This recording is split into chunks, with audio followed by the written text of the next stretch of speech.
Buenas tardes y bienvenidos todos al Espai Lluís Vives, un espacio dentro del Denia Festival de les Humanitats que organizamos desde la Fundación Denia Ciutat Creativa de la Gastronomía y bajo el paraguas de ese gran proyecto que es el Denia Ciutat del Pensament.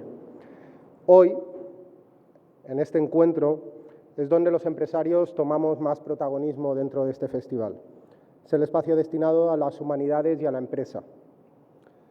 Un espacio que no abarca únicamente la jornada de hoy, abarca además una serie de talleres y de actividades que venimos realizando a lo largo de todo el año.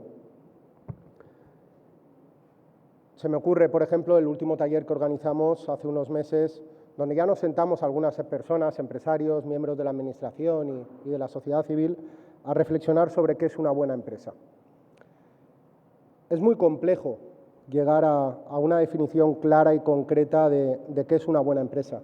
De ahí la necesidad de encuentros, de mesas como la de hoy, de espacios donde dialogar y reflexionar al respecto de esto. Y además hoy con un cartel de excelencia, ¿no?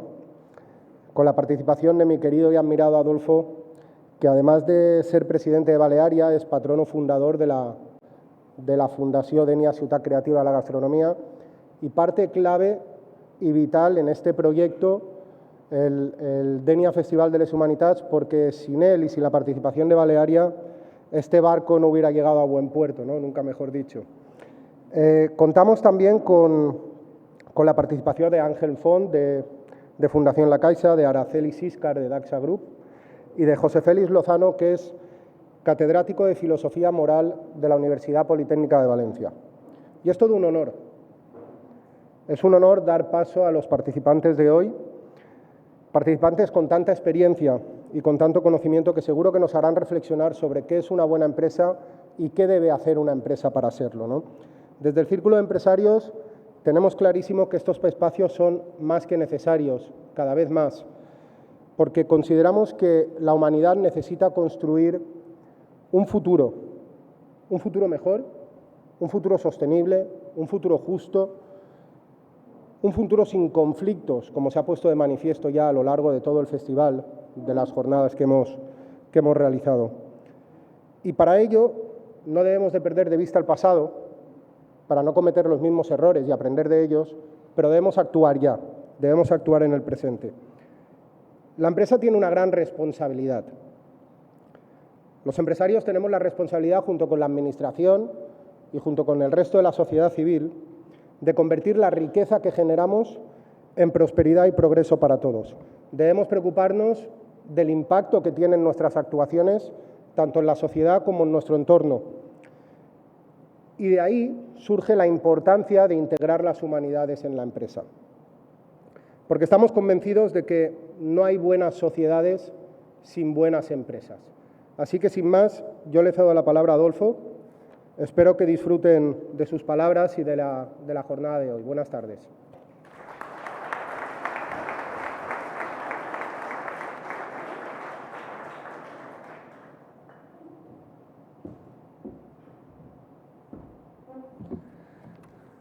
Bona vesprada a tots.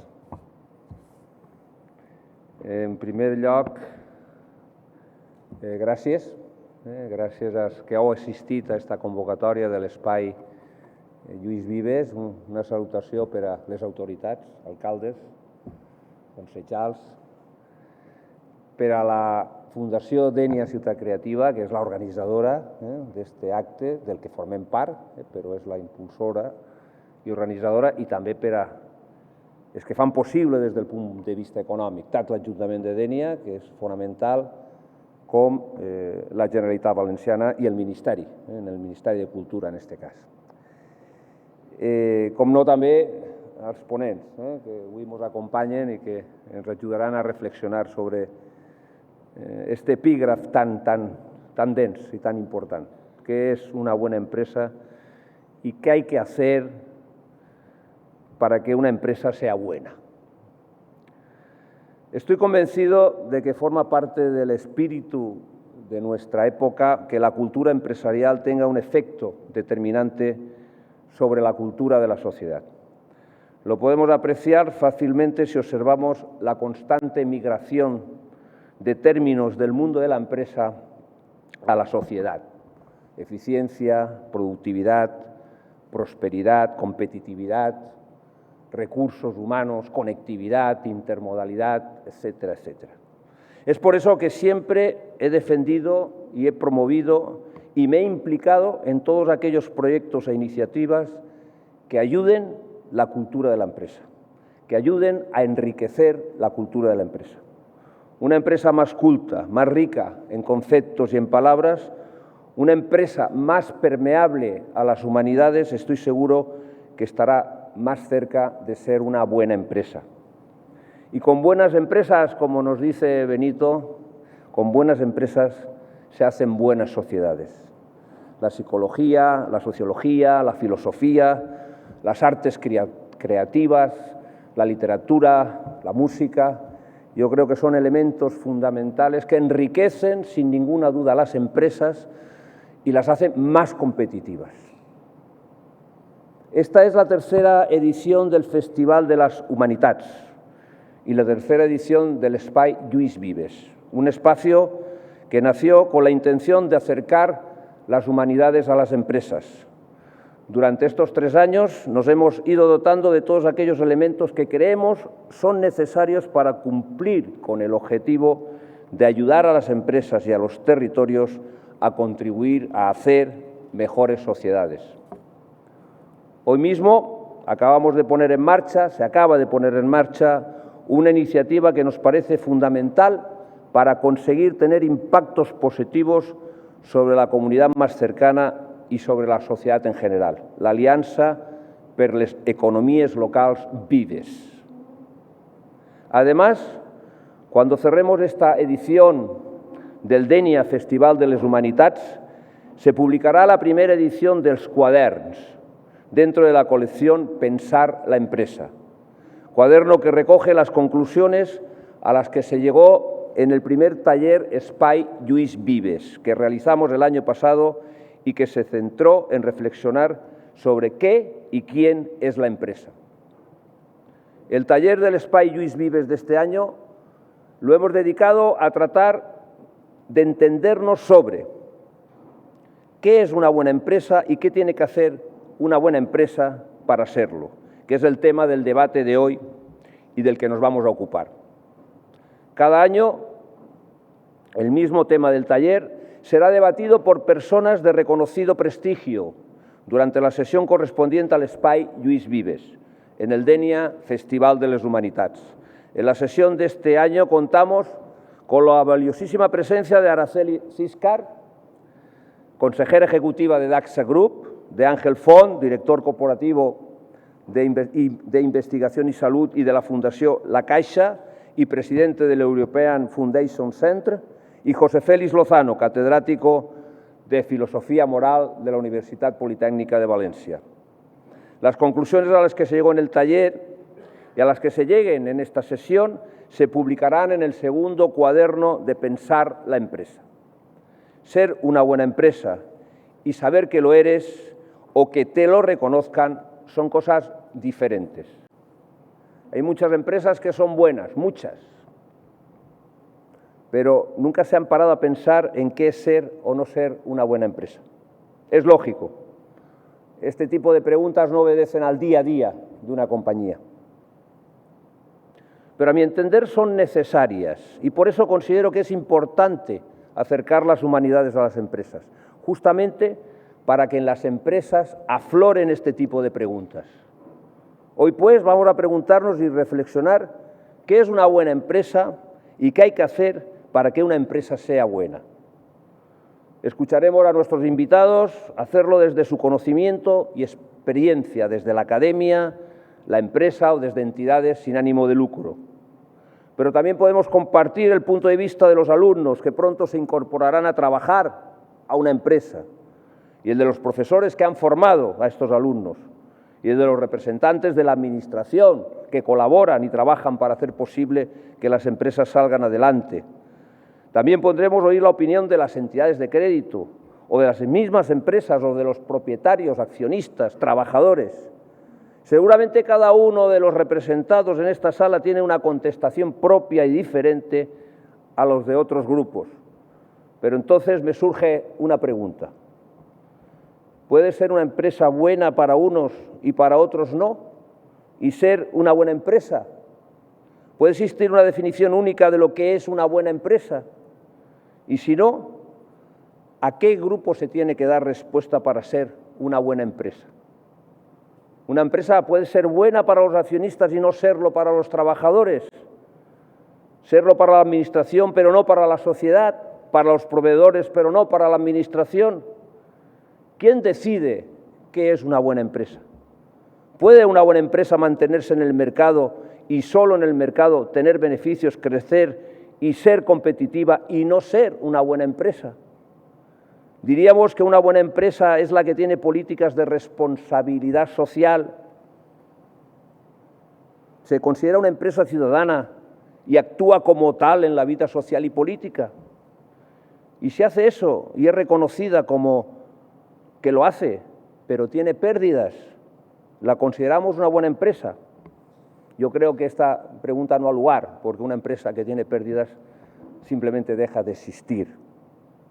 Pero son preguntas que nos podemos ir haciendo. ¿Sería considerada una buena empresa?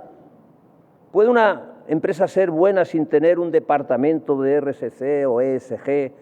Una empresa con toda una infraestructura ética, como su código ético, vía ética, comité de ética, auditorías éticas y de compliance. ¿Es una buena empresa? ¿Puede tener todo esto y no ser una buena empresa? ¿Por qué? Son preguntas y preguntas que podemos ir haciéndonos, que necesitamos hacernos y sobre las cuales estoy seguro que buscaremos y encontraremos respuestas. Todas estas y muchas otras más que nos hacemos y nos podemos hacer cada día sobre la empresa y sobre su quehacer, van mucho más allá del negocio, de lo que tiene que hacer para que su negocio funcione y tenga éxito, y responden a la importancia de la empresa en la época en la que vivimos. Cuando a la empresa se la considera exclusivamente negocio, a nadie se le ocurrirían estas preguntas. Pero ahora, en nuestra época, es muy fácil enfrascarse en la discusión de si una empresa puede ser buena haciendo negocios que no lo son. Una empresa es el resultado del equilibrio en la respuesta a todos sus grupos de interés. Y es que en la actual racionalidad empresarial, la empresa y el negocio no son lo mismo. Y no cabe hacer negocio sin pensar en la responsabilidad que como empresa se tiene respecto al cambio climático, la comunidad o los derechos humanos. Aunque es cierto, siempre, que no hay empresa sin negocio. No hay buena empresa sin negocio, puede haber negocio sin ser buena empresa.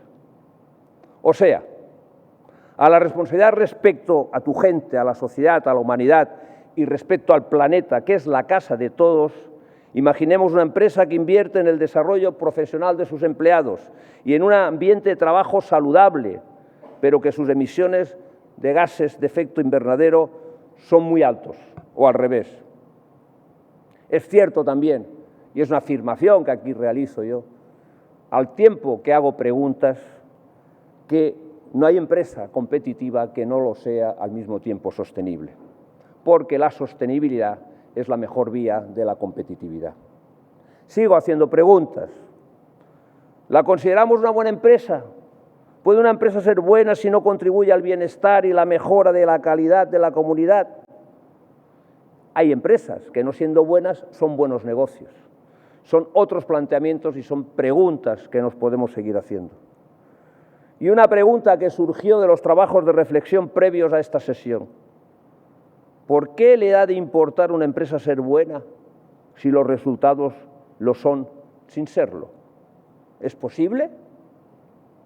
Posiblemente sí, o no. Son preguntas que podemos ir haciéndonos en este recorrido.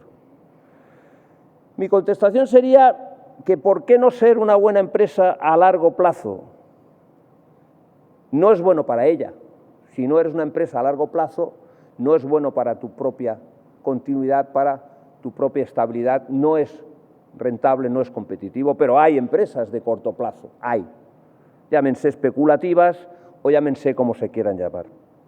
¿A quién, pues, sirve no ser una buena empresa? Imaginemos, pues, que una empresa cualquiera de las que estamos aquí un día decide que quiere ser una buena empresa. Tal vez ya lo es y no lo sabe. Puede que lo sepa, puede que no. Y lo sepa, pero no se le reconozca o no haga una utilidad de ello por parte de sus grupos de interés o algunos de sus grupos de interés. De poco sirve, pero yo entiendo que ser una buena empresa es un activo intangible muy importante, si no el más importante de cualquier empresa. Es evidente que si quiero ser una buena empresa, lo primero que tengo que hacer es ponerme de acuerdo conmigo mismo sobre lo que es una buena empresa y posiblemente concluir las bondades competitivas de serlo. O sea, lo primero que tengo que hacer es planteármelo, es lo que vamos a hacer. Y si ya sé que no disponemos de una definición universal aceptada sobre lo que es una buena empresa, pero como San Agustín podríamos decir aquello de si me lo preguntan lo sé, pero si quiero explicarlo a quien me lo pregunte, no lo sé. Todos tenemos una intuición de lo que es ser una buena empresa, siempre que no se nos exija una definición precisa. Pero en el momento en que intentamos explicarlo de manera clara, se nos vuelve un poquito difícil de explicar. Y claro, si nos hemos propuesto ser una buena empresa y no tenemos claro lo que es serlo, evidentemente nos resultará difícil y complicado saber qué hacer para serlo. Y por eso a veces lo que hacemos es mirar lo que aquellas empresas que consideramos buenas, copiarlas. Tienen propósito y valores, trabajan a largo plazo, son responsables y competitivas, contribuyen al bien común, sus productos y servicios son de calidad, son transparentes, retienen el talento, promueven la creatividad, son innovadoras, se orientan a sus clientes, a sus accionistas, a todos sus grupos de interés, generan beneficios para algunos de sus grupos de interés o para todos ellos, generan riqueza, la transforman en prosperidad. Observamos, testeamos lo que hacen las buenas empresas y las copiamos. Son capaces de compatibilizar sostenibilidad y buenas prácticas. Las copiamos por una parte, cuando una empresa tiene asumido que quiere ser una buena empresa e intenta actuar para serlo, asume la responsabilidad de ser ejemplo para las demás, sin perder de vista nunca la competitividad, porque una buena empresa no será nunca buena empresa, insisto, si no es negocio. En mi caso, soy plenamente consciente. Y por otra parte, las buenas prácticas de las buenas empresas siempre son una orientación para las empresas que queremos ser buenas empresas. Son una orientación, pero no tienen por qué ser nuestras prácticas, porque cada proyecto de empresa es un proyecto único y obedece a un autorretrato único de lo que quiere uno ser. Pero creo que cuando te plantean ser una buena empresa, lo que pretendes es perdurar en el tiempo y que tus grupos de interés quieran que perdures. Y por eso cuando pienso en una buena empresa, pienso en una empresa solvente, fiable, una empresa que hace lo que debe porque lo debe hacer. Y sus grupos de interés están convencidos que lo puede hacer y lo hará, porque es una empresa con credibilidad, fundamentalmente porque es una buena empresa, siempre, y lo será, y de esta forma lo será más competitiva. Ninguna empresa es buena si no puede confiarse en ella, si no pueden confiar en ella todos los grupos de interés, y que si quiere ser una buena empresa, tiene que gestionar muy bien su capital de confianza, para seguir produciendo confianza. Esta es mi opinión. Sin confianza no hay proyecto. El principal activo de toda empresa es la confianza, un intangible, que no son bienes, que no es patrimonio, que no son buques, que no son fincas, que no son máquinas. Estoy seguro que hoy avanzaremos mucho en la conversación que mantendrán ahora, a la que a última hora me han incorporado Araceli, Ángel y José Félix, y en las aportaciones que podamos hacer desde el público. Muchas gracias.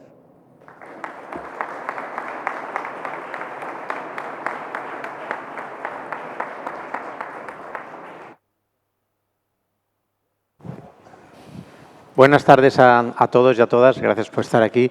Excelente y brillante presentación, introducción.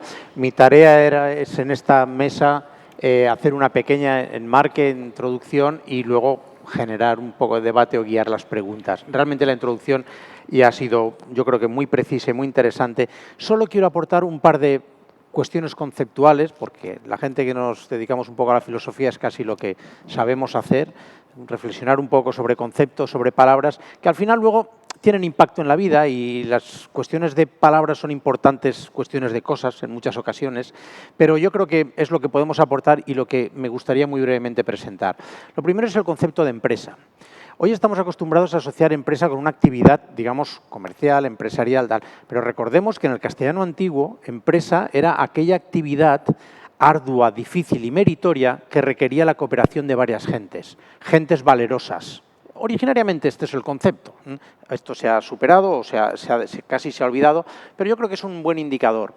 La segunda cuestión que conviene hablar, y nosotros en la universidad siempre insistimos en esto, y es destacar que la empresa no es, como algunas veces se presenta, una institución que debe devolver algo a la sociedad. Creo que no es un enfoque adecuado porque parte del supuesto de que la empresa está fuera de la sociedad, y eso no es cierto. La empresa es una institución social, compuesta por personas en un contexto social, regida por unas leyes, por unos hábitos, por unas costumbres, y como toda institución social se tiene que legitimar por el bien interno que provee. El concepto de bien interno es un concepto que viene de Aristóteles, que cuando le preguntaban a él qué es, y la pregunta de qué ha guiado este debate va por ahí, ¿qué es un buen zapatero? Él decía, el que hace buenos zapatos. ¿Qué es un buen caballo? El que es muy rápido y veloz. Entonces él decía, ¿qué es una buena vida? Y de ahí ya empieza a hablar en su ética, ¿no? En este caso, el concepto de bien interno, es decir, ¿qué es lo específico que aporta una empresa? Y esa es la pregunta clave, o la pregunta que uno debe pensar. Y hay que distinguir entre lo que son los bienes internos de una institución y las motivaciones personales de la gente que participa en esa institución. Uno puede querer ser empresario por ganar dinero, por seguir la tradición familiar, por tener prestigio social, por lo que quiera. Pero lo específico y ganará su legitimidad en la medida en que responda y haga ese bien interno que es propio de la empresa. Ahora después definiré o presentaré la definición que da Adela Cortina de empresa, porque creo que puede ser orientadora. Pero también otra cuestión más sobre la concepción que se tiene de la empresa. Y hace muchos años, y quizás algunos recuerden, un famoso libro de imágenes de la organización, donde se decía, cuando hablamos de empresas, se utilizan diversas metáforas. La empresa como una máquina de precisión, la empresa como un organismo vivo, la empresa como, decía, hay diversos modelos con diversas asunciones. Y hay algunas asunciones que han predominado en los últimos, o dominado por lo menos el panorama teórico en los últimos años, que ha predominado una visión, llamémosle, muy positivista, con unas asunciones que no eran reales. Y hay un artículo que siempre lo cito porque me parece fantástico, que se titula «Cómo las malas teorías están destruyendo las buenas prácticas». Y Sumantra Gosal, que es su autor, un señor que ya falleció, decía, el problema es que muchas teorías sobre la empresa parten de supuestos de la maximización del beneficio es su único objetivo, las personas que ahí trabajan solo buscan su autointerés por encima de cualquier cosa, todo es cuestión de causas y efectos, todo es cuestión de cálculos, y la realidad no es esa. La realidad es que las empresas son comunidades de personas que interactúan persiguiendo un interés. Sí, intentan confluir interés particular, pero hay mucha gratuidad, hay mucha interacción. Dice, por tanto, es un modelo equivocado. Por eso creo que es muy oportuna y muy necesaria esa pregunta de qué es una buena empresa. Y por terminar ya mi intervención y pasar a la palabra, no me resisto a citar cómo definía Adela lo que era la meta de la actividad empresarial. En su clásico libro de 1994, decía, la meta de la actividad empresarial es la satisfacción de necesidades humanas a través de la puesta en marcha de un capital, del que es parte esencial el capital humano, es decir, las capacidades de cuánto cooperan. Aquí la clave es, la esencia de una empresa es satisfacer una necesidad, si quieren ustedes, porque el tema de necesidad suele ser controvertido, entiendan una demanda. Una empresa tiene un bien interno, que es satisfacer una demanda social. Alguien necesita algo y alguien ha visto una oportunidad ahí. De una forma muy específica, poniendo en juego y articulando capital económico, capital humano, capital el que sea, ¿no? Bueno, yo creo que este es un poco el marco, la idea que conviene tener en cuenta. Pero en el fondo, como digo, todo esto no es teoría, son reflexiones. Quizás lo más interesante siempre es conocer la visión de la gente que está en la praxis, la visión de las personas que en el día a día intentan, con esta inquietud y con esta reflexión, llevar a la práctica ese concepto. Entonces, me gustaría empezar un poco pidiéndoles tanto a Araceli como a Ángel, Adolfo ya lo ha presentado, dos cuestiones muy breves. La primera es una breve presentación de su empresa y la segunda es la pregunta de qué consideran ellos que es una buena empresa. Luego les preguntaremos si son capaces de hacerlo o no. Así, por favor, Araceli. Bueno, buenas tardes a todos. Yo soy Araceli Ciscar y soy consejera ejecutiva del Grupo Daxa. Somos una compañía familiar, yo soy segunda generación, y nos dedicamos a la alimentación, hacemos molinería de arroz con la marca Arroz Daxa, que creo que llega hasta aquí, espero que algunos la conozcáis. Y hacemos molinería de arroz y molinería de maíz y además potenciamos mucho la innovación y tenemos ahí una molienda muy importante de granos ancestrales, de legumbres y demás, ¿no? Ese sería un poco la actividad fundamental de la compañía. Estamos internacionalizados, tenemos 4 plantas aquí en España, 2 en Portugal, estamos en Reino Unido con una fábrica, 2 en Polonia, estamos en Ucrania y luego tenemos oficina comercial en Estrasburgo y en Rosario, en Argentina. O sea, ese es un poco en cuanto a algunas cifras, pues estamos exportando a más de 45 países en este momento. Facturamos más de 500 millones de euros, somos más de 500 personas trabajando en la compañía en estas 10 plantas de producción. O sea, yo creo que bueno, esa sería una definición de lo que somos en la compañía. Si quieres, Ángel. Gracias, buenas tardes a todos, a todas. Gracias por invitarnos, estamos muy contentos de poder participar. Yo provengo de una organización que alguien diría, pero esto es una empresa, digamos en el sentido porque Fundació La Caixa tiene una actividad, la Fundación La Caixa, más diversa, pero claramente nos identificamos dentro de esta categoría que ya se ha venido definiendo. Nuestra institución nació en 1904 como una caja de ahorros. Estamos en tierra que ha visto crecer buenas cajas de ahorros también. Durante 110 años nosotros estuvimos bajo la piel jurídica de una caja de ahorros y en 2014, por el cambio de la legislación, la ley de cajas y fundaciones bancarias, estuvimos obligados a dividirnos entre una fundación que retuvo la propiedad de la compañía, en nuestro caso Criteria, que es a su vez un holding accionista de CaixaBank, el banco, y unas otras cuantas compañías, entre las que está Naturgy, Telefónica, etc. Este es nuestro ADN empresarial y fundacional, y seguramente esa es la característica de nuestra institución y seguramente lo que viene a la segunda pregunta, lo que nos confiere seguramente alguna de las características que ya se han definido sobre lo que es buena empresa. El hecho de no tener accionistas directamente nos permite una visión a largo plazo y es obligatorio tener una fundación de propietaria para tener largo plazo o visión a largo plazo, evidentemente no, pero esa es una dimensión clara que separa, como se ha dicho, las organizaciones más cortoplacistas, más especulativas de las empresas que ven hacia largo plazo. Bueno, hay algunas características más que yo creo que nos vinculan. Por supuesto, tener sostenibilidad económica. Si a lo largo de los 100 y pico años de nuestra existencia no hubiésemos generado recursos y nos hubiésemos podido sostener, acumular, etcétera, hoy no existiría nuestra organización, como también se ha dicho. La segunda, sin duda, es contribuir a un impacto real positivo de nuestra sociedad. Eso, sin duda, se puede hacer de muchas maneras. Cada empresa, cada organización tiene que ver la suya, pero ese es otro punto. Un tercer, y seguramente me estoy repitiendo, porque antes los tenía también anotados yo, pero coincido, Adolfo, ¿eh? El tema del capital inmaterial, de la confianza y la reputación. Sin esa dimensión es muy difícil hoy en día hablar de empresa.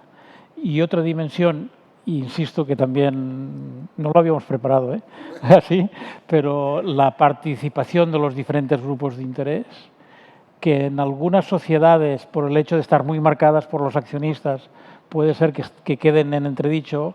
Organizaciones que tengan esa cultura de hacer participar, de escuchar la voz de los diferentes colectivos que hay alrededor, representando diferentes puntos de interés. Esas serían algunas de las primeras pinceladas que yo diría que, de forma coincidente con lo que se ha dicho, podrían apuntar hacia esa bondad en las organizaciones económicas y empresariales. Gracias. Araceli. Sí, yo diría, siguiendo además, me apunto a la idea, ¿no? Una compañía, al final una empresa, una buena empresa es la que está generando un impacto positivo en su entorno, en el entorno más inmediato, en el entorno más lejano, en el medio ambiente, pero si hablamos del entorno inmediato, pues estás pensando en generar un impacto positivo en toda la gente que trabaja contigo, en los colaboradores, cómo hacerlos crecer, cómo conseguir tener mejores profesionales en tu entorno, apostar mucho por la formación, o sea, potenciar el talento de las personas, o sea, querer ser una empresa que busca la excelencia a través de la excelencia de sus personas. Yo creo que eso en el entorno más inmediato, pero también obviamente buscar un impacto bueno para la sociedad más cercana y la sociedad también más lejana, ¿no? Pensar en el medio ambiente, o sea, antes estaba hablando Adolfo, ¿no? del beneficio. Una empresa obviamente tienes que generar beneficio y tiene que ser uno de los objetivos importantes de las empresas, porque si no guañes diners, pues poca cosa puedes hacer de todo lo que viene detrás, ¿no? Lo que es muy importante es cómo defines bien cuáles son los objetivos estratégicos que te ayuden a llevar todo esto adelante, ¿no? El ser una buena empresa, yo creo que es cuestión de voluntad, hay que querer serlo. O sea, uno no es buena empresa de casualidad y yo creo que los empresarios, pienso que la mayoría de nosotros queremos tener buenas empresas. Nosotros en nuestro caso pues tenemos indicadores estratégicos encaminados a ser mejores dentro, de puertas afuera, con todas nuestras prácticas medioambientales. Entonces, bueno, yo creo que una buena empresa se preocupa mucho de su entorno inmediato, de sus personas, del planeta, de la sociedad obviamente en la que está y además en búsqueda constante de la eficiencia, ¿no? En este caso de económica, por supuesto. Adolfo, no sé si quieres añadir algo o seguimos. Bueno, de hecho, en mi exposición voy a ser breve porque ya han recibido mi dosis, pero escuchando, ¿no? de lo que he podido escuchar aquí, me gusta huir de los eufemismos, ¿no? Por eso en ocasiones hay palabras que hoy resultan antipáticas o no son populares, ¿no? Entre el público general, por ejemplo, lo de hacer negocio, ¿no? O lo de empresa. Fijar que se han tenido que utilizar emprendedor, porque parece que empresario tiene en la imaginación colectiva, en el imaginario colectivo tiene una imagen negativa, ¿no? Pues se inventa lo de emprendedor, ¿no? Me ha encantado escucharte. Sostenibilidad económica, porque sostenibilidad económica es hacer negocio, generar valor, generar recursos, es decir, pero yo creo que tendríamos que incluso intentar simplificar, porque la definición de empresas me parece gloriosa, ¿no? Porque qué mayor empresa que la de Cristóbal Colón, ¿no? Que fue una empresa, ¿no? Es decir, conseguir hombres valerosos que tienen un objetivo o un propósito muy trascendente que va más allá de lo material, una pasión y una ilusión tremenda y ponerse de acuerdo, al que financia, en este caso a los reyes católicos, a los que se embarcan, a los que buscan fortuna y conquistar América del pasado, ¿no? Eso, por circunstancias, creo yo también, que tienen que ver con que todavía no hemos terminado de hacer la revolución liberal en nuestro país, pues todavía nos empeñamos en buscar eufemismos, ¿no? Yo, de alguna manera, escuchando lo que estoy escuchando, no quiero volver, porque es volver a mi discurso, aunque mi discurso era más de preguntas que de conclusiones, ¿no?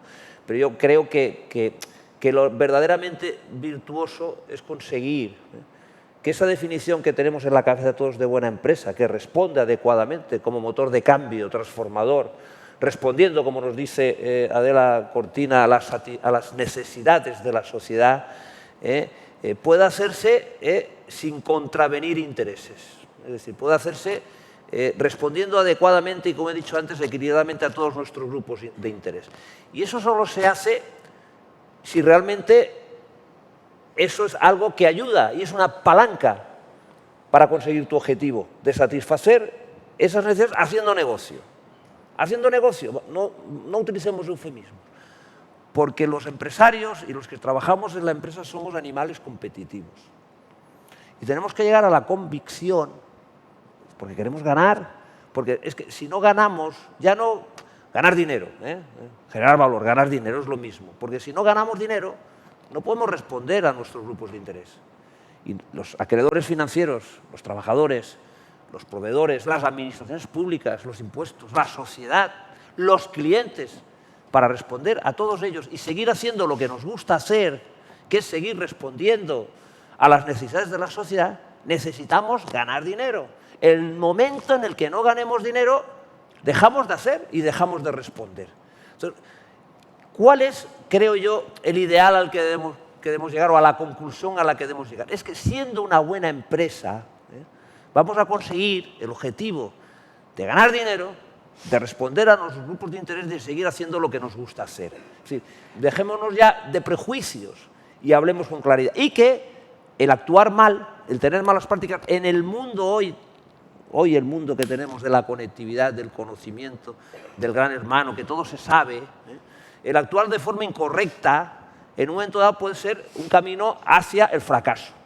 Es decir, es consecuencia, actuar bien es antecedente necesario para obtener beneficio. Si conseguimos eso, que también Adela Cortina nos lo define muy claramente cuando dice aquello de que la ética es rentable, es decir, hacer las cosas bien es rentable, yo creo que habremos conseguido mucho. Y eso está muy relacionado con una empresa de largo plazo. Sí. Una empresa de largo plazo. Termino. Una empresa de largo plazo y una empresa de corto plazo. La empresa familiar, que no es que yo sea muy amigo de la empresa ni muy enemigo, porque soy primera generación, es decir, las empresas familiares son cuando son varias generaciones, ¿no? Pues tienen sus ventajas y sus desventajas, ¿no? Tiene afán de continuidad, la empresa familiar tiene vocación de continuidad, porque está mirando, no está mirando el que hereda una empresa, no está mirando en sus hijos y sus nietos. Entonces ahí está perfectamente identificado. Pero cuando llega un fondo de inversión que quiere invertir en la empresa familiar y que quiere salir a los 5 años, lo que quiere es obtener un beneficio rápido. Es necesario, igual que es necesaria la bolsa y es necesaria la compraventa, pero ahí es donde creo que está el matiz. Son necesarios todos, pero el ser de largo plazo es, desde mi punto de vista, está unido ineludiblemente a la necesidad de ser una buena empresa, buenas prácticas, porque eso es un determinante o es un condicionante necesario para su competitividad. Bueno, muy interesante, y como a mí me toca el papel un poco de dinamizar, tengo un par de cuestiones que matizan cuestiones que se han presentado. Se ha hablado de impacto positivo, ahora estamos hablando de la buena acción en la empresa y me surgen varias cuestiones. Yo le diría, yo creo que en el ámbito de la empresa hay momentos donde sí que puede ser juegos de suma positiva, pero hay momentos de juegos de suma cero, es decir, para que uno gane, otro puede perder. Entonces, cuando estamos hablando de impacto positivo, yo diría, ¿cómo se establecen las preferencias? Porque aquí la clave es, ojalá, toda actividad empresarial tuviera un impacto positivo para todos, pero nos da la sensación, o puede haber ocasiones en las que eso no sea así, ¿no?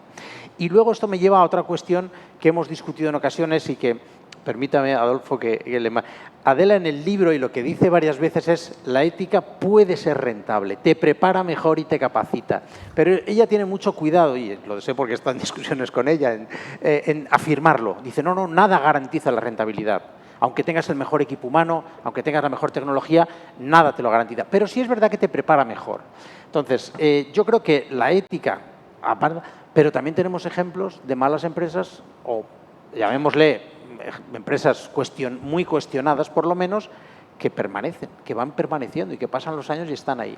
Entonces, la pregunta concreta es, ¿cómo hacemos para, digamos, una buena empresa, cómo priorizaría los impactos? Porque es a veces ocasiones, y una buena empresa tiene que responder siempre a lo que la sociedad considere, o, dicho de otra forma, siempre y cuando los resultados le vaya bien, puede ignorar lo que demanda la sociedad. Araceli. Bueno, a la sociedad yo creo que no puedes ignorarla, ¿no? Porque estás dentro de ella y tú eres un elemento más de la sociedad. En cuanto a los impactos, ¿si he entendido bien la pregunta? Sí, sí. Vamos a ver, tú dentro de tu compañía, a nosotros por lo menos dentro de nuestra empresa, tenemos objetivos muy claramente establecidos relacionados de lo que estamos hablando, ¿vale? Del impacto social, medioambiental, personas, eficiencia. Y tú al final siempre tienes que estar, y de ahí la gran importancia de la rentabilidad de la compañía, ¿no? Porque tú siempre tienes que estar dedicando recursos a cualquier tipo de proyecto que puedas estar generando con el compromiso de que sea un proyecto positivo. Entonces, nosotros, en nuestro caso, lo que tratamos siempre es de establecer primero foco y luego dedicar recursos. O sea, ¿cuáles son? Dentro de nosotros tenemos 9, en este caso, 9 indicadores estratégicos en la compañía, y entre ellos está, pues no sé, satisfacción de las personas, o están las emisiones de CO2, en fin, bueno, tenemos varios, la innovación. Entonces, al final, lo que siempre tratamos es, de todos estos objetivos, dedicarle recursos, o sea, primero foco, luego recursos humanos y luego recursos económicos, personas y dinero, ¿no? Para que los proyectos se puedan desarrollar y puedan ir. Yo no hablaría tanto de cómo priorizas. Pues cuando tú quieres que las cosas salgan, cuando quieres que las cosas vayan bien, tu obligación es generar recurso y dedicar el recurso. O sea, no puedes, yo no creo, hombre, tú no tiras el dinero, pero no debes escatimar en conseguir los objetivos que son buenos, y que además yo creo que cuando estás hablando de la sociedad tiene también que ejercer su responsabilidad para exigir a la empresa, ¿de acuerdo? O sea, que muchas veces dicen, socialmente la empresa, bueno, pero es que socialmente se le está exigiendo realmente a la empresa todo lo que puede hacer para seguir avanzando en ese impacto. Eso también es un tema muy importante. O sea, no solo qué damos, sino qué se nos exige. ¿Estamos a la altura de lo que se nos puede exigir? Estaría muy bien, ¿no? Siempre responder positivamente y de forma muy comprometida a dar respuesta a todas estas exigencias que yo echo de menos. Yo echo de menos que la sociedad sea más exigente a la hora de decidir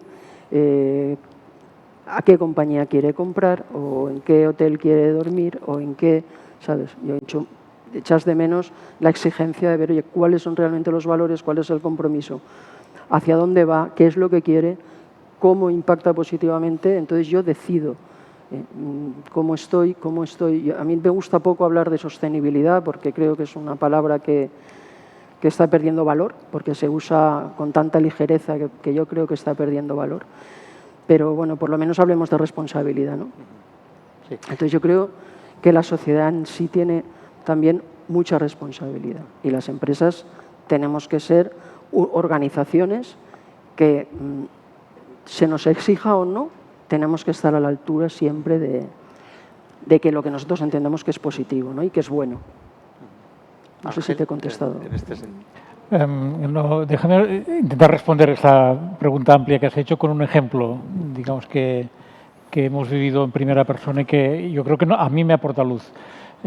Como antes se ha dicho, formamos parte de la Asociación Europea de Fundaciones, una institución que agrupa unas 10.000 fundaciones. En este momento la Fundación La Caixa, además, actúa de presidente de turno, ¿no?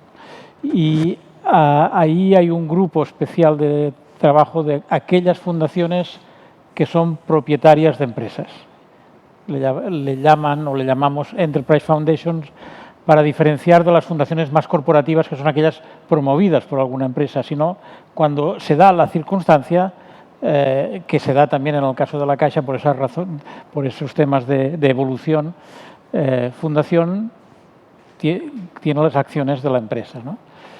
Y eso se está desarrollando muchísimo, este modelo, también vinculado a la evolución de la empresa familiar, porque en algunas generaciones que no es tan fácil hacer la transmisión, hacerla vía fundaciones es una forma de profesionalizar la propiedad, por decirlo de alguna manera, pero se está dando especialmente en los países nórdicos. Y de una forma muy concreta, Dinamarca sería el país que más ha favorecido este tipo de organización. Estamos hablando de la compañía farmacéutica Novo Nordisk, muy famosa por haber desarrollado medicamentos contra la diabetes, por ejemplo, y que está en este momento creciendo muchísimo. Estamos hablando de compañías como Lego, una cosa muy diferente que es juguetes, digamos, una compañía como Carlsberg, cervecera, todas estas son danesas, pero también IKEA, que es una organización, como sabéis, en este caso holandesa, sueca, perdón, o otras parecidas. Robert Bosch sería la equivalente en Alemania. Todas estas tienen esta característica, que hay una fundación que es propiedad de una empresa, la empresa tiene que generar igualmente beneficios, cuando esos beneficios se generan, revierte dividendos a la fundación madre, que lo reparte en la actividad que considere. Ese es el modelo que estamos viendo. Pues lo que se ha hecho es pedir a la Escuela de Negocios de Copenhague, de la Universidad de Copenhague, que analice en una visión también a largo plazo qué ha ocurrido con las empresas que están más en bolsa, podríamos decir, más en la línea de la rentabilidad, de los fondos, etcétera, y compararla con un grupo de empresas, porque allí tienen unas cuantas para comparar, que tienen este paraguas fundacional en la propiedad, que en algunas ocasiones se asemeja con el paraguas familiar, en algún tipo por esa misma dimensión, ¿no? Por esa misma dimensión. Cuando analizan en una dimensión de tiempo de unos 3-4 años, los indicadores económicos pueden llegar a ser mayores en las empresas, podríamos decir, normales, las de mercado, y en cambio los indicadores sociales, que aquí hablamos calidad de empleo, estamos hablando de responsabilidad, estamos hablando de este conjunto de implicación con la sociedad, siempre son mejores en las empresas de fundaciones. Pero si se mira en un periodo de 15 años, no hay duda, las empresas controladas por fundaciones ganan en los dos capítulos, en el capítulo económico y en el capítulo social. Otra vez, o sea, han demostrado con números empíricamente, porque tienen el track record para hacerlo, porque en otros países no existe, que realmente esto que a veces puede parecer más teórico del largo plazo en relación al corto plazo, realmente es rentable desde el punto de vista económico y evidentemente lo es desde el punto de vista social, porque tener ese paraguas orienta a preparar a que esa organización esté mucho más permeable a lo que la sociedad le está pidiendo o a lo que ven los propios promotores, que es importante para la sociedad. Por tanto, el ejemplo me permitiría decir, ahí las prioridades se van afinando de una forma muy clara. Si el foco en el tiempo, y seguramente estamos siendo repetitivos en este tema, pero me parece que es fundamental en lo que estamos hablando. Si tú pones el foco no en el resultado trimestral, porque esto es lo que me está exigiendo no sé qué tipo de accionistas, etcétera, sino lo estoy poniendo en la estrategia que me va a llevar que de aquí a unos años vamos a ser más competitivos en esos temas, a invertir en investigación para ser innovadores y, por tanto, ahora sacrificar algo, pero mirando que para la sostenibilidad futura de la organización nos interesa tener esa nueva tecnología, esa nueva innovación. Este tipo de prioridades o este foco en el tiempo marca de una forma mucho más concreta las prioridades. Cuando los directivos de una organización tienen que estar focalizados en los resultados trimestrales, las decisiones se toman de una forma completamente distinta. Muy bien. Bueno, yo creo que vamos avanzando y ante la pregunta de qué es una buena empresa, ya han salido dos rasgos fundamentales. Uno es la perspectiva a largo plazo, que yo creo que hay consenso de que una buena empresa tiene que tener perspectiva de sostenibilidad o supervivencia a largo plazo. La segunda ha sido una cosa que yo creo que se ha apuntado en todos los aspectos, quizás Araceli lo ha dicho más explícitamente, tener unos objetivos claros, estrategia y aplicar recursos. Yo creo que hasta ahí podría... Me preocupa un poco la segunda o la tercera parte que ha salido ahora, el tema de la respuesta a la sociedad. Claro, una buena empresa es alguien que es una empresa o una institución que está atenta a lo que pasa en su sociedad. Pero el problema es que la sociedad a veces puede hacer muchas demandas y la empresa puede tener unas capacidades limitadas para responder a esas demandas. ¿Cómo articulamos la respuesta a las demandas de la sociedad, que algunas pueden ser muy legítimas y otras no? Y hemos visto ejemplos de empresas que han sido muy ejemplares en muchos aspectos, exitosas en muchos aspectos, pero por haber cometido un fallo en un aspecto, ya sea de contaminación, ya sea de lo que sea, pues han perdido enorme credibilidad, ¿no? Y algunos tienen la sensación de decir, hombre, no es justo, con todo el trabajo positivo que habían hecho, por un pequeño esto ahora están sufriendo una crisis importante, ¿no? Entonces, ¿cómo articulamos, cómo una buena empresa debería articular su relación con las demandas sociales o con la sociedad? Adolfo. Bueno, inevitablemente cuando se hace una pregunta, yo lo llevo a mi empresa. Claro, sí, sí. Evidentemente. Es lo que nos interesa. Y claro, nosotros coincido 100%, ¿no? en la estrategia, táctica o estrategia, la táctica corto, la estrategia largo plazo.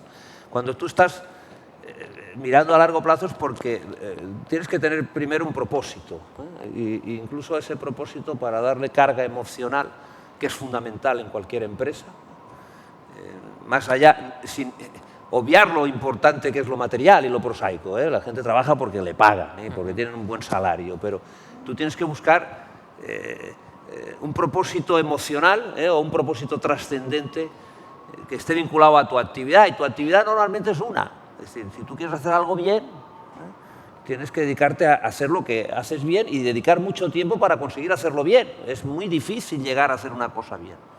Llegar a hacer 14 es más complicado, por eso en ocasiones los que diversifican, dicen, no, yo es que diversifico porque tienen un patrimonio y tienen que sacarle rentabilidad, un fondo de inversión, por ejemplo, pues hacen 14 cosas en función, ya no de las necesidades, no nos equivoquemos, en función de la rentabilidad. Los que tenemos un propósito trascendente, y me voy a permitir yo decir aquí el propósito trascendente de Balearia, nosotros nos dedicamos, tenemos una suerte muy grande porque nos dedicamos a una actividad milenaria, ¿no? Que es el transporte marítimo. El transporte marítimo existe desde que el hombre es hombre, ¿no? Y el origen del Mediterráneo proviene del transporte marítimo, gracias al libre comercio, a la libre circulación de bienes, de personas, de conocimiento y de cultura, fue posible el Mediterráneo clásico y ha sido posible también el desarrollo de la humanidad, ¿no? El libre comercio, ¿no? Que ya Adam Smith en el siglo XVIII nos decía que es el factor determinante del progreso de los países y de los territorios, ¿no? Nos dedicamos a una actividad y en esa actividad, ¿qué hacemos? Pues mira, construimos barcos, abrimos líneas marítimas y mejoramos en la medida que podemos las líneas marítimas que tenemos en marcha. ¿Por qué lo hacemos? Y nos encanta hacerlo, y nos apasiona. Lo hacemos porque con ello contribuimos al progreso y al desarrollo de los territorios y al bienestar de los ciudadanos. Entonces, ahí tenemos tanto para responder o no responder, las necesidades de transporte marítimo son infinitas, ¿no? Y yo tengo que decir que evidentemente podemos ir a muchos sitios. ¿Dónde está nuestro límite? Tenemos un límite, porque nuestra actividad es una actividad de capital intensivo, por eso necesitamos a la Caixa, el Santander y otras entidades que confían en nosotros y nos prestan dinero, pero hasta donde nos prestan. Es decir, nuestro crecimiento está limitado por nuestra capacidad de endeudamiento y nuestra capacidad de endeudamiento está limitada por nuestra capacidad de generar cash flow. Es evidente que cuando nos ponemos evidente no, es claro, y no es una confesión, que cuando nos ponemos a discriminar qué tráficos atendemos, qué tráficos nuevos abrimos, aquí en el Caribe hay un componente sí emocional siempre, ¿no? Pues, vamos al Caribe, que son países subdesarrollados, donde no hay líneas marítimas, la modalidad de transporte combinado de pasajeros, mercancías y vehículos, que las hay en los países desarrollados, eso contribuye al desarrollo del territorio, pero nosotros no podemos perder de vista nunca La rentabilidad es que si nosotros nos equivocamos y plantificamos un barco de 150 millones de euros porque hay una demanda social en Jamaica y vamos de cabeza al estrellato, vamos, pues evidentemente, perdón por la demanda social, pero tenemos que compatibilizar siempre la rentabilidad y evidentemente no vamos a responder. Nuestra actividad se da el caso que está más desarrollada en aquellos países que hay más desarrollo económico. A más desarrollo económico, más ferries, fast ferries y cruise ferries. Está relacionado, ahí hay un indicador. Fíjate, el mundo sí está necesitado de este tipo de tráfico. Hay poca duda, ¿no? Porque también tenemos un propósito trascendente y porque no vamos a responder a una necesidad que no conocemos o que no sabemos o que no tenemos know-how. Oye, mira, pues si hay necesidad en Formentera de que haya más árboles o de que haya más extensiones agrícolas porque está subiendo la temperatura. Y pues, yo de agricultura no sé, ¿no? Pues que sean otros los que lo hagan. En la medida en que pueda ayudaré y ayudo. Precisamente en este tema pues hay un programa de sostenibilidad para mantener, para cambiar. Y buscas la rentabilidad también, no te equivoques, porque ya estamos hablando de los créditos de carbono. Sí, oye, pues mira, pues si la ley te lo permite y eso va a emitir créditos de carbono, yo puedo poner un dinero ahí y eso me va a permitir que luego el CO2 que emito a la atmósfera me va a permitir intercambiarlo porque es dinero, pues contribuyes. Pero yo creo que está siempre como decisión. Primero, responder a todo y no se puede, a lo que tú sabes y a lo que tú sabes hacer y buscando siempre el equilibrio y la rentabilidad. Y a la hora de priorizar, pues el foco siempre tiene que estar lejos.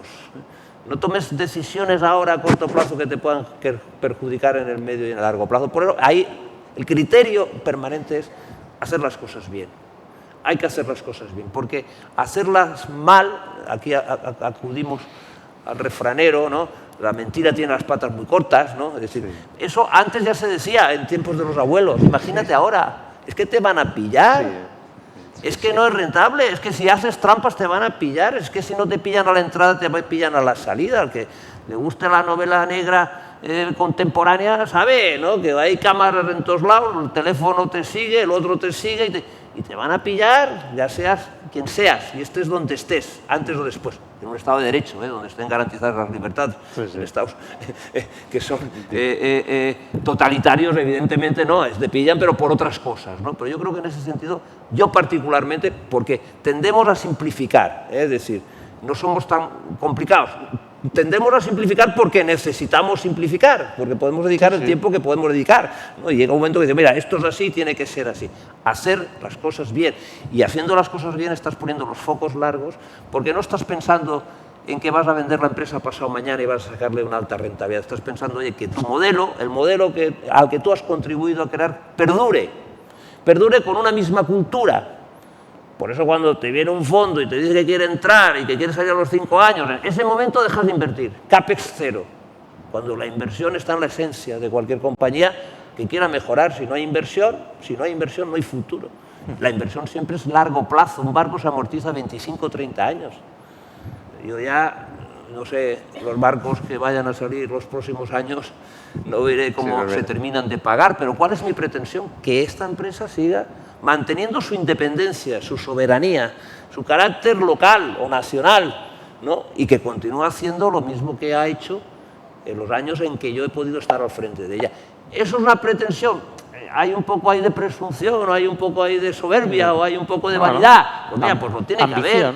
Forma parte de los sentimientos, ¿no? de la humanidad, pero desde luego ya no es jubilarme o como muchos jóvenes que idealizan el startup, voy a ganar 3 millones o 4 millones, que eso es otro ejemplo de corto plazo, que desde las mismas universidades a veces se fomenta. El rector de una universidad yo lo he tenido que corregir, oiga, no chulés de las startups que ganan 3, 4 millones porque han trabajado durante 2 años, que ese no es el modelo de largo plazo, ese no es el modelo, ese es el otro modelo. Entonces ahí ya se hará lo que sea y lo que sea necesario para que se venda, y se venda posiblemente a una multinacional americana que hará luego el uso que quiera hacer de ella. Pero bueno, eso es otro tema que no es de este debate. Sobre el tema del propósito, me gustaría conocer tu opinión. O sea, ya no, vale, no, yo es que le iba a dar otro enfoque diferente a esto. No.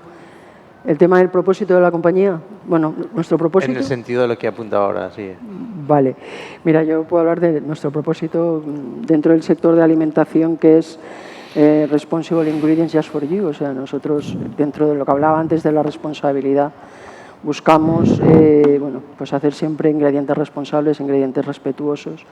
Respecto a lo que estaba comentando Adolfo, a mí me gustaría darle un enfoque más dedicado, o sea, cómo respondemos a la sociedad.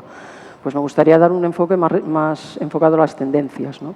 Nosotros, atender a toda la sociedad uno por uno es inviable, o grupo de interés por grupo es inviable, pero bueno, nosotros dentro del sector de alimentación sí que analizamos mucho, trabajamos mucho el mundo de las tendencias, ¿no? ¿Qué es lo que quiere el consumidor? ¿Qué es lo que busca? ¿Qué le preocupa? Entonces, bueno, hoy en día, la sociedad, ¿qué le preocupa a la sociedad? Pues a la sociedad le preocupa el planeta, le preocupa bastante el planeta. Otra cosa es que le preocupe y actúe y obre en consecuencia. Pero bueno, a la sociedad nos preocupa el planeta, nos preocupa la salud, nos preocupa nuestra nutrición, nos preocupa lo que comemos cada día, cómo esto impacta en nuestra salud personal. Nos preocupa la economía, nos preocupa el poder llegar a final de mes, el poder llevar una vida cómoda, ¿no? Relacionada con el estilo de vida que cada uno quiere. Eso le preocupa a la sociedad. Y luego a la gente le preocupa el bienestar en general, ¿vale? O sea, hablamos de que ahí englobaría todo, ¿no? El poder llevar una vida saludable, pero además en un entorno saludable, en un medio ambiente sano y demás, ¿no? Entonces, ¿es fácil? ¿No es fácil atender lo que la sociedad quiere desde el mundo empresarial? En mi opinión, sí, ¿vale? En mi opinión, tú no puedes dedicar el 100% de tus recursos, no puedes dedicar, pero tú sí que puedes ser un elemento participativo, ¿de acuerdo?, en la consecución de un objetivo. Que hay muchas empresas y que cada una, pues Adolfo desde la suya, desde la fundación, o nosotros del sector de alimentación, bueno, pues cada empresa aportará, pues en la medida que pueda y en los aspectos que pueda, ¿no? Porque obviamente uno no aporta alimentación, nosotros sí, o nosotros no aportamos, no hacemos barcos o no, pero yo creo que sí que hay que escuchar a la sociedad, sí que hay que intentar, y sobre todo si tú dentro del propósito de la compañía, ¿no? Está, o coincide en este caso, lo que la sociedad quiere con tu propósito, ¿no? Entonces yo creo que ahí es donde una empresa como la nuestra, yo sí que creo que tenemos un propósito, como os he dicho, ingredientes responsables hechos o fabricados o producidos para ti, porque en esa palabra responsable, que me gustaría decir que no es un propósito que parte del Consejo o que parte del Consejo con el Comité Ejecutivo, sino que es un trabajo hecho con más de 70 personas de la organización. Esa palabra responsable de ingrediente responsable, hablamos del planeta, hablamos de la nutrición, hablamos de la calidad, hablamos de la competitividad, o sea, cómo ayudamos, ¿no?, a ser competitivos, a ser más eficientes para poder ofrecer un producto pues a un mejor precio, obviamente manteniendo la rentabilidad de la compañía, ¿no? Entonces a mí me gustaría responderlo, ¿no?, desde este ámbito. No, me sugería la discusión sobre esta visión, propósitos, también los valores que muchas veces los tenemos listados en algunas páginas, pero no siempre los ponemos en práctica. Y hay quien habla de que la estrategia come valores para desayunar, quiere decir que o ponen los valores en la estrategia de verdad o es una página que no sirve para nada, ¿no? Entonces, yo que soy de los firmes defensores de ese modelo que ya ha desaparecido de las cajas, es posible que lo hayáis notado, que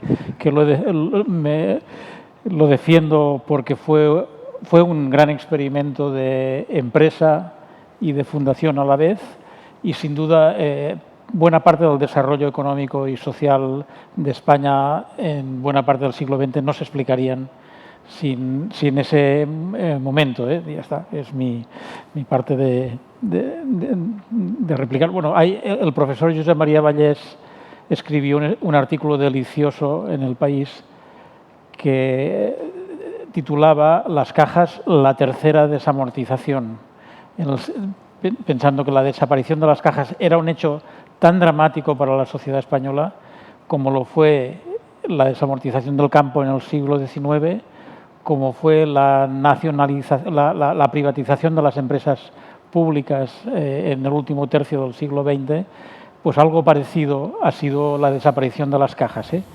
En este sentido, por ejemplo, en nuestra institución hemos intentado mucho recuperar historias que nos confieran esos valores y esa parte más esencial de la creación de nuestra caja. Es verdad que contamos con un fundador especialmente prolijo, escribió mucho al principio del siglo XX y, por ejemplo, nos dejó una frase que hoy nos está inspirando mucho. Dijo: lo imposible es solamente un poco más difícil de lo difícil. Por tanto, ánimo, podéis hacer muchas cosas. También decía: la gente en el corazón y el trabajo en la cabeza. Siempre decía eso. Pues Moragas, en el momento que estaba doblando el tamaño de la organización más financiera cada año, era un momento de expansión total, se reservó los viernes por la mañana para dar clases de ética en la Escuela de Enfermería de Santa Madrona, ¿no? Eso es un ejemplo que yo la verdad es que no, lo intento poner en contexto hoy, qué supondría. Él escribió la asignatura de ética para enfermeras, la escribió él, pensaba que la ética de las enfermeras es lo que marcaría la calidad de la asistencia sanitaria que también se estaba ofreciendo en aquel momento, pero era un momento en que se abrían sucursales de la Caixa, digamos, en todas las ciudades y pueblos de Cataluña y Baleares, que era en esa época la zona de actuación de la Caja, ¿no? ¿Qué quiero decir con esto? Realmente poner en práctica los valores, y no solamente que estén decorando algún cuadro, es algo no evidente, no es evidente, pero en el momento que se toma una decisión, que se plantea un nuevo plan, que se plantea un nuevo proyecto, hacer un chequeo rápido. Oye, ¿esto es coherente con que la calidad es lo que nos interesa? ¿Esto es coherente con que la sociedad es lo que nos interesa? ¿Es coherente en que con esas 3 o 4 cosas que no debemos ni tener escritas porque tenemos que tener en la cabeza ya grabadas y que de forma automática cada vez que se toman decisiones se aplica ese rápido checklist, ¿no? Para mí esa es la diferencia. Eso tiene mucho que ver con el resto de conversaciones que hemos tenido y es lo que hace diferente una organización. Y seguramente que estas historias, que también en nuestra casa se han ido perdiendo con el tiempo y últimamente estamos intentando recuperar, porque realmente estos mitos fundacionales, esas historias, es una manera de explicar también a personas que se están incorporando a la organización y que ven ahora la Caixa con una dimensión muy distinta a la que se vería seguramente en 1904 cuando nació, al menos que conecten con esas mismas esencias. Insisto, la estrategia come valores para desayunar. Muy bien. Bueno, vamos a dar ahora la palabra al turno de preguntas al público para que pregunte o consulte lo que quiera. Solo por resumir un poco, yo creo que hemos ido avanzando, hemos empezado hablando, yo creo que como criterio básico de lo que es una buena empresa es el largo plazo, el propósito, los recursos y digamos, propósito, indicadores estratégicos y recursos. Y ahora han salido al final 3 cuestiones: escuchar a la sociedad, hacer bien lo que sabes hacer, y es lo tuyo, y después el tema de vivir los valores en prácticas. Yo creo que ya vamos hablando, ya vamos definiendo lo que se entiende por una buena empresa y cómo se puede construir una buena empresa. Pero lo dicho, ahora el turno es para ustedes. Quien quiera intervenir, por favor, que levante la mano. Por aquí hay una pregunta. Gracias.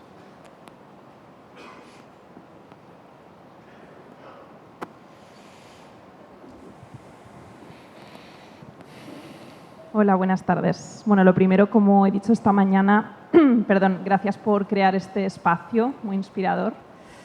Y yo soy periodista, me dedico a la comunicación y me presento para que entendáis un poco más mi pregunta. Me la he escrito mientras hablabais. Hay empresas que implementan buenas prácticas de responsabilidad social, pero no lo cuentan. Pocas.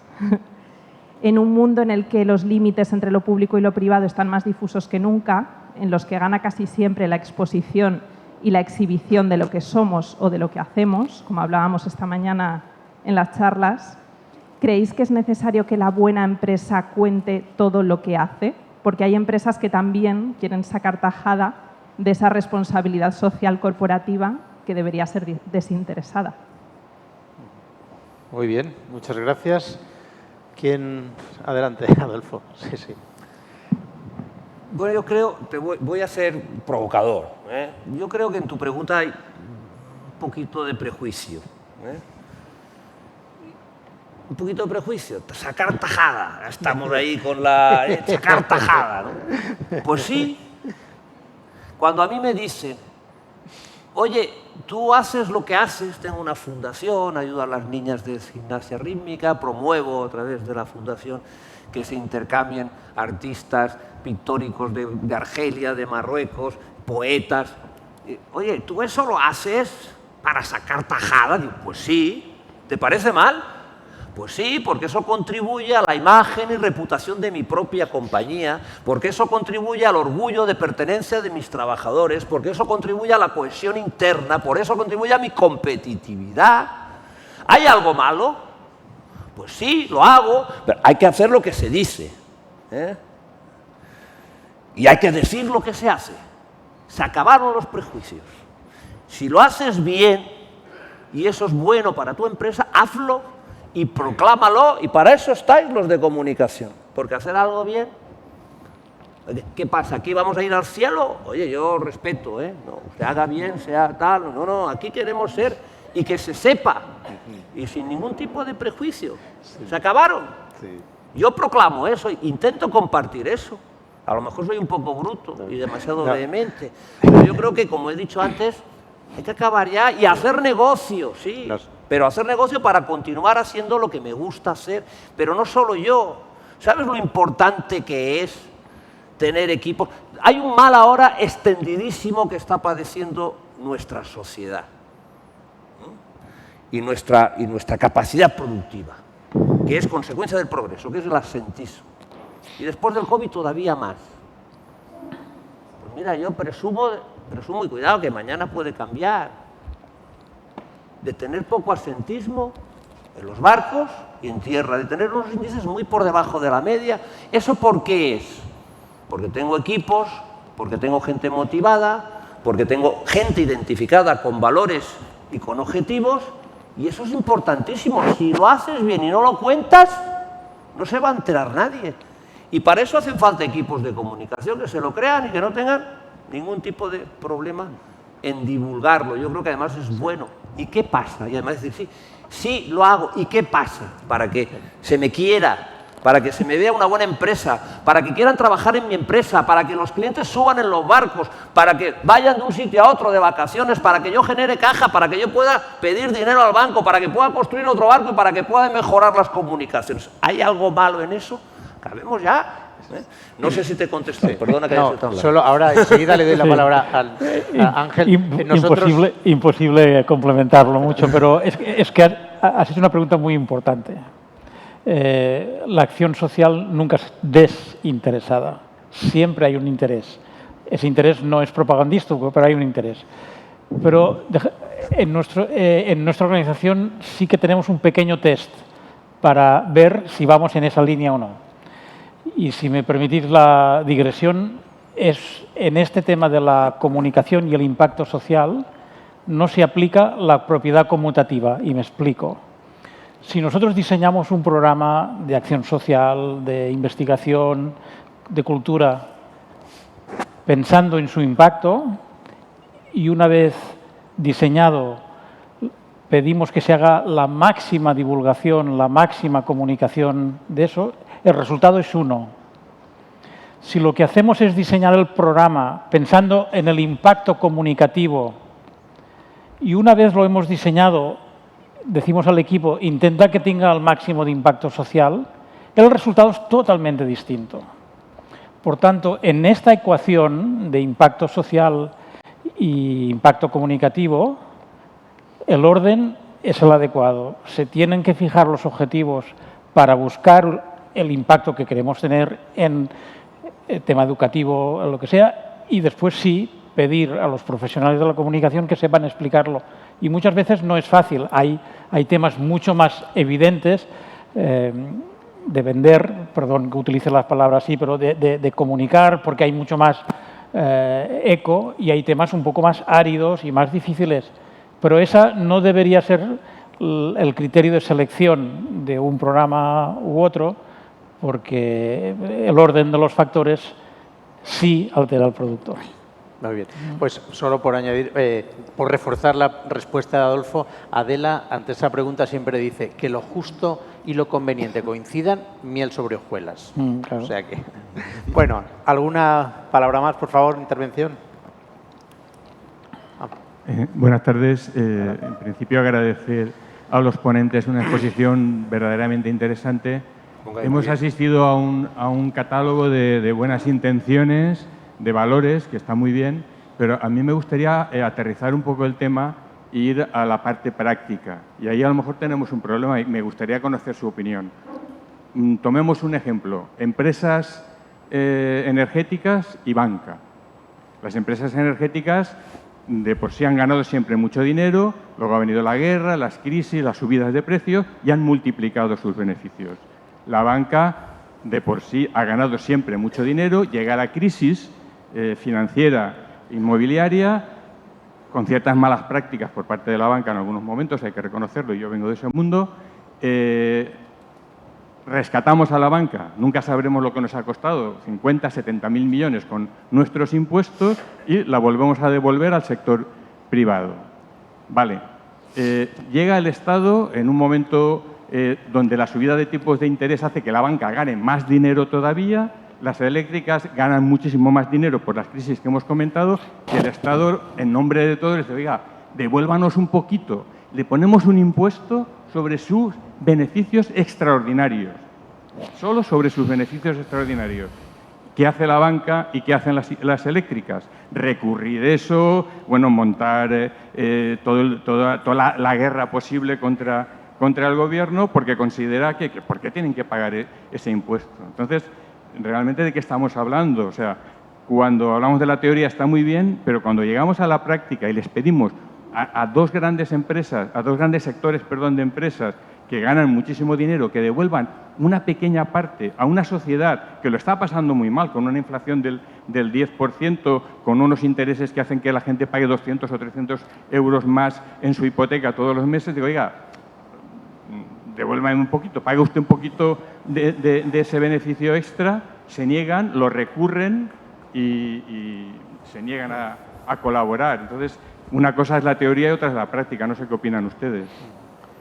No sé si alguien tiene respuesta a esa pregunta. Yo no. Bueno, has dicho las... Aquí contesta la banca. No, gracias por la cuestión. Sé que es una cuestión así como de opinión pública. Es una cuestión mucho más compleja de la que se ha planteado, sin duda, sin duda. Primero empezando por lo del rescate, pues la banca está rescatada, no es la banca que estamos sobreviviendo ahora. Los que sobrevivimos no fuimos rescatados, más bien nos pidieron contribuir al rescate. Digamos, esa digo, para no poner todos los elementos en la misma dimensión. También es verdad, y el mundo de la banca siempre ha tenido parte de esa visión, pero sin esa actividad financiera, el resto de la actividad económica no existiría. Y después, hay un elemento que has dicho, cuando la administración pública aprueba un nuevo impuesto, puede gustar más o no, pero se paga, digamos, que es lo que se está pasando ahora. Puede gustar más o menos, pero se paga, digamos, que es lo que está pasando ahora y se pagará mientras sea el caso. Es verdad que hay, en un entorno tan internacional como toca vivir, tanto en la parte energética como financiero-bancaria, es verdad que tener desequilibrios es como salir a jugar al campo con una pierna atada. Entonces, yo creo que es el tipo de reflexión que se está elevando al gobierno, digamos, no hacer jugar a algunos jugadores en el mismo terreno de juego con algún hándicap adicional, digamos, ¿eh? Básicamente yo creo que va por ahí. Pero sin duda es un tema tan complejo que ni yo me veo capacitado de contestarlo más a fondo. Gracias. Bueno. Yo, si me permitís, voy a echarle una mano a la banca. Porque es mejor que lo diga a alguien que no tenga que ver directamente nada con la banca, y más si le debe mucho dinero a la banca. Posiblemente sí, porque si le debes mucho dinero a la banca, igual tienes conflictos de interés. No, al contrario, nos va muy bien. Yo creo que la banca... Sí. No, tengo yo conflicto de intereses, porque puedo estar de alguna manera condicionado.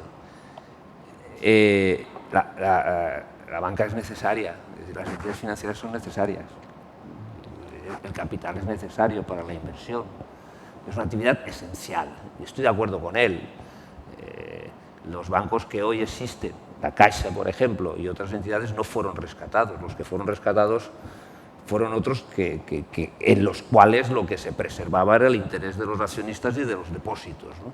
Y yo creo que ahí, con esto no estoy defendiendo a los bancos, ni mucho menos, pero yo creo que es una actividad necesaria. El regulador, que en este caso es el Estado, no lo tiene fácil y tiene que trabajar con contrapesos, pero tener unas entidades financieras y un sector financiero saneado es fundamental para la economía. ¿Cómo se consigue eso o no se consigue? Pues evidentemente no es fácil.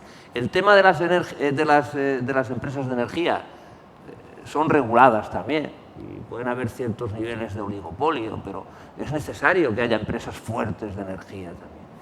El cómo apretarlas más o menos, que se resistan. Hay que tener en cuenta también que son empresas públicas. Públicas porque son muchos los accionistas que tienen. Son sociedades cotizadas, donde hay muchos accionistas pequeños, grandes, medianos, que tienen sus intereses ahí, que tienen su capital ahí, que tienen sus ahorros ahí y legítimamente pueden querer también tener unos retornos en función del capital que tienen, ¿no? Yo creo que es muy complicado y es muy complejo. Simplificar las cosas, yo no me voy a poner aquí ahora en un defensor del sector energético porque no lo soy, ¿no? Pero creo que es complejo y para que la economía en su conjunto, para que el modelo, el sistema funcione, es fundamental tener un sector financiero fuerte, potente, capaz de responder a las necesidades de capital que tenemos las empresas, que después somos las que vamos a generar empleo, generar progreso y generar crecimiento, ¿no? Y creo que no es fácil, sea el color ideológico o la orientación ideológica que se quiera dar, ¿no?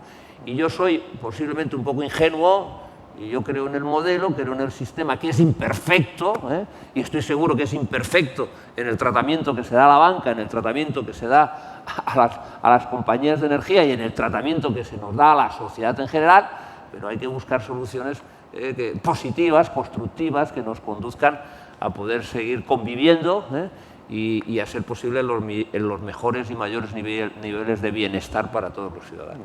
Bueno, yo creo que tenemos tiempo por lo menos para una pregunta, aunque ya estamos justo, pero creo que vale la pena ya está aprovechar la ocasión. La luz y todo. Ya. Sí, pero creo que vale la pena alargarlo un poquito.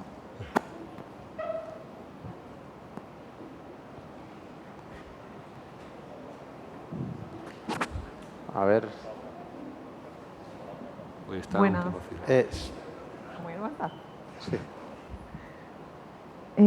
A ver, queríamos hacer dos cuestiones. Una sería, ¿qué es lo más complicado que habéis vivido en vuestra empresa? ¿Dónde habéis sacado las fuerzas para seguir adelante?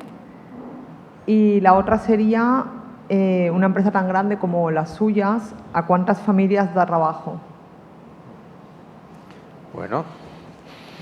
Concretas, si quieres empezar, Araceli. Nosotros, hombre, a dificultades te enfrentas en muchas ocasiones, ¿no? Dificultades que nos hayan puesto en momentos difíciles o en entredicho a la compañía o que hayamos tenido que, pues que hacer un esfuerzo especial. Solo nos vimos en una ocasión, hace pues ya 30 años, o sea, hace ya muchos años. Y entonces, bueno, pues la respuesta fue además en un momento de crisis bancaria, para que lo que hablaban de la importancia de la banca, ¿no? Un momento de crisis bancaria a principios de los 90, que aun siendo Daxa, y esto es una cosa que comparto abiertamente por la pregunta, pero aun siendo Daxa una compañía muy rentable, pues bueno, la banca decidió en general retirar, plegó velas, empezó a retirar financiación de muchas empresas, entre ellas una parte de la nuestra. Nosotros somos una compañía que movemos muchísimo grano, muchísimo cereal, con lo cual somos altamente demandantes de recursos. Y bueno, y fue un momento complicado, que bueno, salimos airosos, la verdad, con mucho esfuerzo compartido nuestro, de proveedores, de tal, y bien. Y la verdad es que con mucho esfuerzo, ¿no? Nunca más nos hemos visto en ninguna situación afortunadamente comprometida. Damos directamente, damos trabajo a unas 550 familias. Indirectamente, pues bueno, si contamos toda la logística que movemos, si contamos agricultura, si contamos toda la cadena de suministro del grupo, pues a muchos más. No te sé decir la verdad en este momento, pero tenemos muchísimos agricultores trabajando para nosotros, muchísima gente del transporte, del mundo del transporte. Entonces, bueno, pues tenemos un entorno importante que digamos que depende que la economía de la compañía pues sea buena. Perdón, un segundo. Has dicho antes en la presentación que estabais trabajando en Ucrania. Sí. Entre las dificultades, ¿situarías? Bueno, hoy en día Ucrania, si pusiéramos Ucrania como país, efectivamente es una dificultad importante hoy. Englobada en el grupo Daxa, pues bueno, afortunadamente le podemos prestar pues todo el apoyo que necesita. Ucrania es una planta que se construyó en el año 20, ya se tuvo que poner en marcha en remoto porque coincidió con la pandemia, era un proyecto que venía del año 18. Y luego la guerra, ¿qué nos ha supuesto? Pues la guerra ha supuesto tener dificultades en la rotación de las personas, tenemos una alta rotación, muchas personas que se van al frente, muchas mujeres se han ido del país. Entonces, bueno, si podemos mantener, de momento, los puestos de trabajo los mantienes, pagas todos los salarios, indudablemente pagas el salario de todas las personas que están movilizadas y demás, aparte de las que se quedan trabajando. El mayor problema, nosotros estamos en una zona fuera de conflicto, arriba de Moldavia, con lo cual allí no tenemos problemas respecto al conflicto militar, pero sí que la empresa que se constituyó, o la industria aquella, el molino aquel, lo construimos con un foco mucho más exportador que de mercado interno. Lo que nos ha ocurrido es que nos hemos encontrado con muchísimas dificultades para poder exportar. Seguimos teniendo dificultades para poder exportar. Y cuando ya hemos podido comenzar a exportar, somos poco competitivos porque tenemos que dar mucha vuelta, ¿no?, para llegar al cliente. Con lo cual, bueno, pues ahí sí que estamos haciendo un esfuerzo adicional. En este caso estamos haciendo un esfuerzo económico importante, bueno, pues para mantener obviamente aquello funcionando. Pues una empresa que debería estar yendo a 3 turnos, pues está a 1 y ahí vamos. Gracias. Adolfo, por favor. Bueno, nosotros sin ninguna duda, la fecha fatídica, vamos, el annus horribilis fue el año del 2008, ¿no? El año 2008, que fue la crisis financiera de las subprimes, donde el petróleo se puso por las nubes, bajó la demanda, se produjeron impagos en cadena y la banca, la crisis del sector financiero, nos condujo a que desapareciera el circulante. Desapareció el circulante con 4 barcos en grada, y los mismos bancos, que en este caso era la CAM y Caixa Nostra, en Galicia no tenían el dinero para terminar los barcos. Era una situación de fin del mundo, ¿no? Y las pérdidas del 2008 como consecuencia de esto nos produjeron una situación de fondos propios justa y luego una incapacidad de poder seguir trabajando en nuestra actividad, ¿no? Cayeron muchas empresas en aquella crisis. Y lo cierto, nosotros fuimos, la empresa se fundó en el 98, a sus 10 años, vamos, se enfrentó, a sus 10 años se enfrentó a una situación de crisis sistémica, porque se acababa el mundo, ¿no? En aquel momento aquello ya se ponía en cuestión el mismo modelo. Afortunadamente llegamos al COVID vacunados, es decir, vacunados en la vida anterior, porque ya supimos que había que prepararse y ya una situación de caja, aunque no sabíamos tampoco en el COVID qué iba a pasar, y el COVID, pues al estar preparados, afortunadamente aquello pasó bien, pues nos ayudó a superarlo.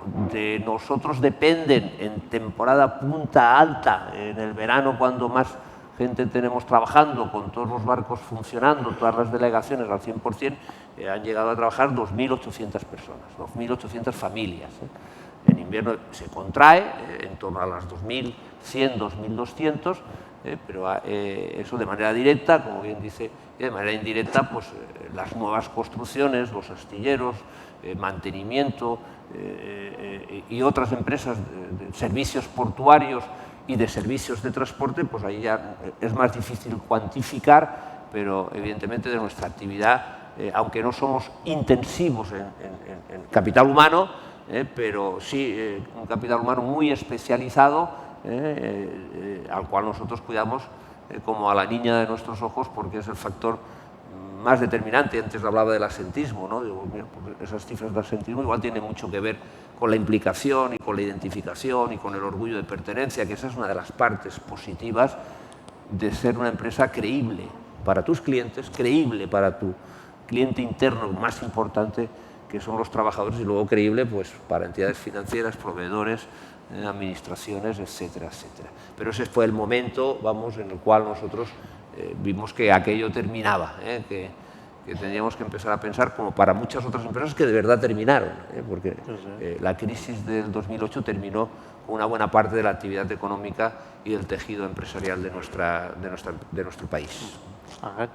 No, gracias por la pregunta, me parece acertada, porque las historias de éxito se construyen con momentos difíciles, como se ha explicado, y yo creo que en nuestro caso es derivada de la crisis del 2008, pero en nuestro caso nos llegó en 2014, cuando tuvimos que afrontar en muy poco tiempo una transformación de nuestra organización, que había sido una caja, como he dicho, durante 110 años, y en meses teníamos que crear un holding, crear una fundación, crear un banco cotizado, etcétera. Y eso fue un ejercicio humano, digamos, ingente en muy poco tiempo, y que generó algunos problemas de tensiones, etcétera, pero sí acabó bien. En nuestro caso, directamente la Fundación tiene unas 800 personas vinculadas directamente, pero a través de las sociedades en las que la Fundación participa, debemos estar por más de 100.000 empleos los que generados, pero directamente, insisto, 800. Sí. Bueno, muy bien, pues muchas gracias. Gracias a todos por su atención, gracias a vosotros por la intervención. Yo creo que ha sido muy enriquecedora, plural, interesante, y hay que seguir por este camino. Muchas gracias. Muy bien.